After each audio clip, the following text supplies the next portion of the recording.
आज के इस वीडियो में हम घन एवं घनमूल पर आधारित प्रश्नों को हल करना सीखेंगे। तो आइए यहाँ देखते हैं। सबसे पहले हम देखना चाहते हैं, जैसे मान लीजिए कि है 2 और इसका घन जो है वह है 8, यानी एक संख्या है जो 2 है और इसका घन निकालते हैं तो 8 प्राप्त होता है। ये 8 जो है यह घन है और इसका घनमूल निकालते हैं तो 2 प्राप्त होता है। यानी कहने का मतलब है यहाँ कि अगर ये 2 है, इस 2 को 3 बार अगर मल्टीप्लाई करते हैं तो जो प्राप्त होता है उसको हम लोग घन कहते हैं। और ये घन जो है इसको अगर बराबर बराबर खंड करते हैं तो एक खंड को हम लोग घनमूल करते हैं। और इस घनमूल को हम इस तरह लिख सकते हैं,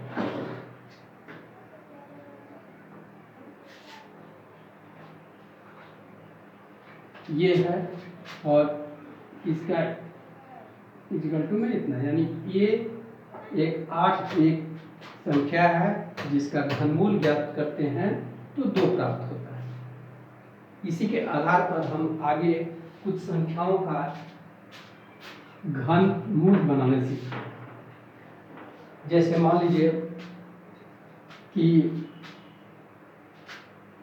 आगे हम देखते हैं 27 है, इसका हमको घनमूल निकालना है। तो घनमूल निकालने के लिए क्या करेंगे कि इसको हम फैक्टर बनाएंगे, इसका गुणनखंड करेंगे। जैसे मान लीजिए कि इसको हम 3 से खंड करते हैं तो यहाँ 9 प्राप्त होगा, फिर 3 से खंड करेंगे तो यहाँ 3 प्राप्त होगा और फिर 3 से करेंगे तो ये खत्म होगा, यानी 1 होगा। तो ये 3 जो है 3 बार आया हुआ है, इसका मतलब है कि ये 3 जो है वह 27 का घनमूल है। तो ये घनमूल निकालने के लिए 2 पद्धतियाँ होती है। एक जो है यह जिसके हम लोग गुणनखंड विधि करते हैं, यानी घनमूल निकालने का पहला तरीका जो है उसको हम कहते हैं गुणनखंड विधि। और दूसरा जो तरीका है उसको कहते हैं हम लोग भाग विधि। तो हम लोग इन दोनों विधियों के बारे में आगे चर्चा करते हैं। तो आइए देखते हैं। ये 1728 एक संख्या है और इसका हम घनमूल ज्ञात करेंगे। तो इसके लिए हम पहले भाग विधि द्वारा इसका घनमूल ज्ञात करते हैं। तो हम यहाँ देखते हैं पहले कि ये संख्या जो है वह किस अंक से डिवाइड हो सकता है, किस अंक से हम इसे भाग दे सकते हैं। तो हम जानते हैं कि कोई भी संख्या है जिसके इकाई के स्थान पर 0, 2, 4, 6, 8 होता है वो संख्या 2 से विभाजित हो जाती है। अतः हम पहले इसको 2 से विभाजित करते हैं। 2 से कटाएंगे तो यहाँ होगा 8 दूना 16, यहाँ 1 बचेगा 12, 6 दूना 12 और फिर 2 से करेंगे तो 4। फिर यहाँ सम संख्या है तो हम इसको फिर 2 से कटा सकते हैं। ये होगा 4, 3, 2। यहाँ फिर हम इसको 2 से कटा सकते हैं तो यहाँ आ जाएगा 2 और 3 से भाग देंगे तो 1, यहाँ 6 बचेगा, 6 दूना 12, 6 से भाग में जाएगा। फिर हम यहाँ 2 से कटाएंगे तो यहाँ होगा 1, 0, 8। इसको अगर हम फिर 2 से कटाते हैं तो यहाँ होगा 5, 4। इसको अगर हम फिर 2 से कटाते हैं तो यहाँ आएगा 25। फिर अब 3 से कटाना होगा तो यहाँ आएगा 9। फिर 3 से कटाएंगे तो यहाँ होगा 3 और फिर 3 से कटाएंगे। तो अब हम देखते हैं यहाँ क्या, ये 1728 का हम लोग गुणनखंड निकाल दिए हैं। तो घनमूल के लिए हम जानते हैं कि 3 के लिए 1 लिया जाता है, यानी हम यहाँ 2 लेंगे। फिर यहाँ 3 के लिए एक बार और 2 लेंगे और फिर यहाँ 3 जो है इसके लिए हम एक 3 लेंगे और इसको गुना कर देंगे तो 2 दूना 4 या 12, यानी 12 जो है इस संख्या का घनमूल होगा और ये जो है वह गुणनखंड विधि के द्वारा हम लोग ज्ञात किए हैं। अभी हम ये 2744 को भी गुणनखंड विधि द्वारा घनमूल ज्ञात करते हैं। तो पहले यहाँ सम संख्या है, इसका मतलब हम 2 से डिवाइड करते हैं। 2 से करेंगे तो यहाँ होगा 1 3 7 दूना 14 और ये 2। फिर हम यहाँ 2 से घटाते हैं 6 दूना 12 1 17 8 दूना 16 1 12 6 दूना 12। फिर हम यहाँ 2 से करेंगे तो यहाँ होगा 3 4 3। अब क्या होगा, ये जो संख्या आ गया है यह एक विषम संख्या हो गया, ये 2 से डिवाइड नहीं हो सकता है। तो अब हम देखते हैं क्या ये 3 से डिवाइड होगा। तो हम जानते हैं कि किसी संख्या का अगर योग 3 से विभाजित होता है तो वह संख्या 3 से विभाजित हो सकता है। तो यहाँ 3 3 6 और 4 10, 10 जो है वह 3 से विभाजित नहीं होगा। इकाई के स्थान पर 5 नहीं है, 0 नहीं है तो 5 से विभाजित नहीं होगा।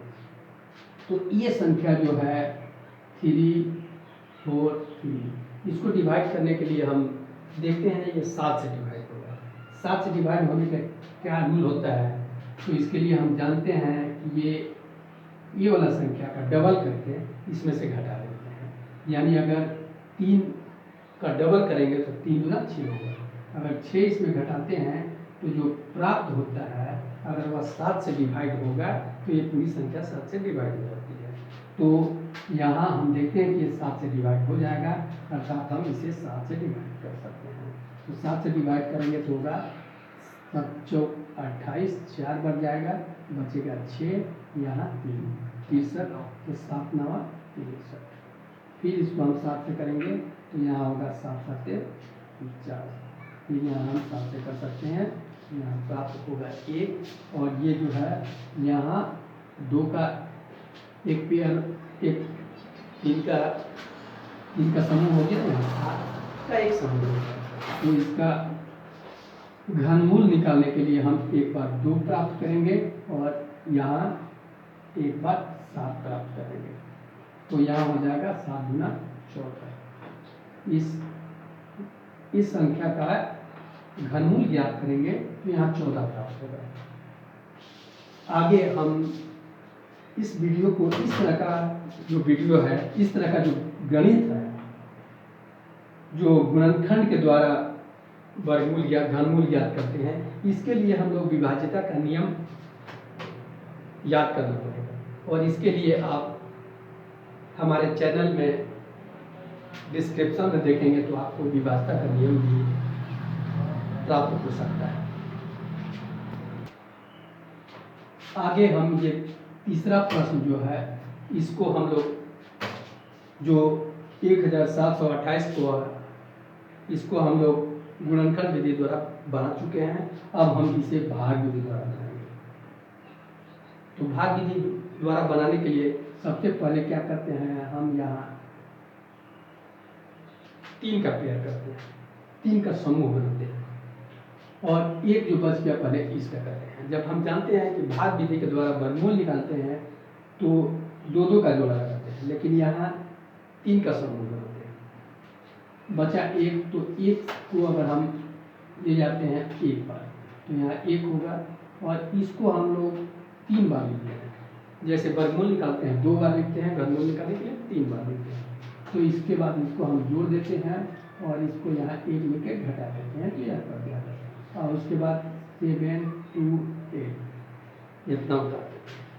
इसके बाद अब हमें क्या है कि थोड़ा सा कैलकुलेशन करना पड़ता है। जैसे मान लीजिए कि ये इतना है और यहाँ 3 है, तो हमको देखना पड़ता है पहले ये जो संख्या है इसमें से 2 अंक घटा देते हैं और ये 7 को देखते हैं और 7 में देखते हैं कि ये 7 को डिवाइड करते हैं तो कितना बार जाता है। लगभग ये जितना बार जाएगा उतने ही बार जाएगा।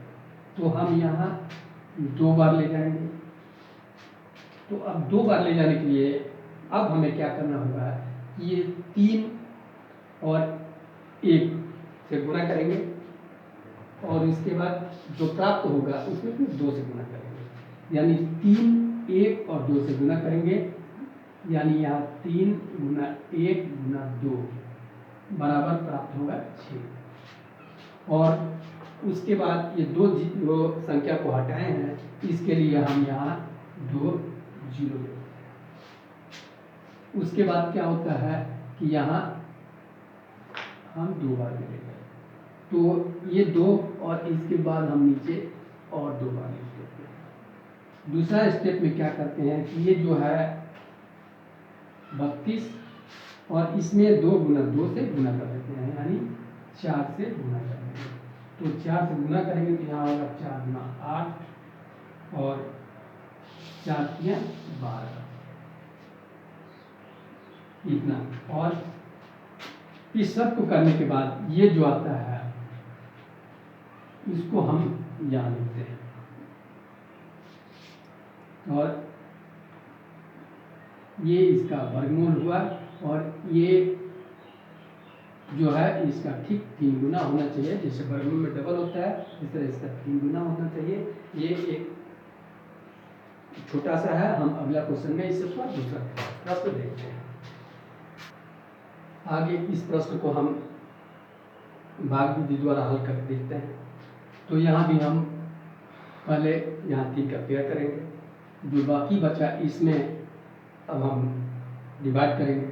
तो ये हम जानते हैं कि 1 का घनमूल 1 होता है, 2 का 1 का घन 1 होता है, 2 का घन 8 होता है, 3 का घन 27 होता है। हमें यहाँ 12 का निकालना है, तो इसके लिए हम पहले 2 बार में ले जाएंगे, यहाँ 2 यहाँ होगा 8 और इसको हम 3 बार में करेंगे। यहाँ इसको हम जोड़ देते हैं और यहाँ इसमें से इसको घटाएंगे तो 4 प्राप्त होगा। उसके बाद हम ये तीनों संख्या को यहाँ उतार देते हैं। दूसरा स्टेप है कि यहाँ कितना बार जाएगा, इसके लिए यहाँ से हम 2 संख्या हट जाते हैं और यहाँ बचेगा 41। तो ये 41 जो है इसमें हम ये और ये दोनों का गुना करके यहाँ लिखते हैं 12। ये जितना बार में जाएगा 12 या 36 3 बार में जाता है, तो इसका मतलब कि हम आगे यहाँ 3 बार ले जा सकते हैं। यहाँ जाएगा 3 और 3 बार ले जाते हैं, तो 3 बार ले जाने के लिए सबसे पहले हमको क्या लिखना होगा, यहाँ हमको 6 और 2 से गुना करेंगे, यानी 6 गुना 2 गुना 3, तो यहाँ 6 गुना 12 और 12 किया 36, यहाँ 36 होगा। और ये 2 संख्याओं के लिए यहाँ हम 2 जीरो बैठा देंगे। इसके बाद हम यहाँ पता कर चुके हैं कि 3 बार जाएगा, तो यहाँ हम लिखेंगे 3, यहाँ भी 3, यहाँ भी 3। और उसके बाद ये जो है ये है 63, यानी ये, और इस संख्या में हम 3 गुना 3 यानी 3 गुना 3 से गुना कर देंगे, यानी ये 63 जो है इसमें हम 9 से गुना करेंगे, 9 तिया 27, 9 छक 54 और 2 56, यहाँ 567, इसमें जोड़ते हैं 7, 6, 6 का 11, 3 और 4, तो यहाँ हमको लिखना होगा 4167 और इसको हम जोड़ देंगे और इसको घटा देंगे। यहाँ प्राप्त घनमूल 23 प्राप्त होगा।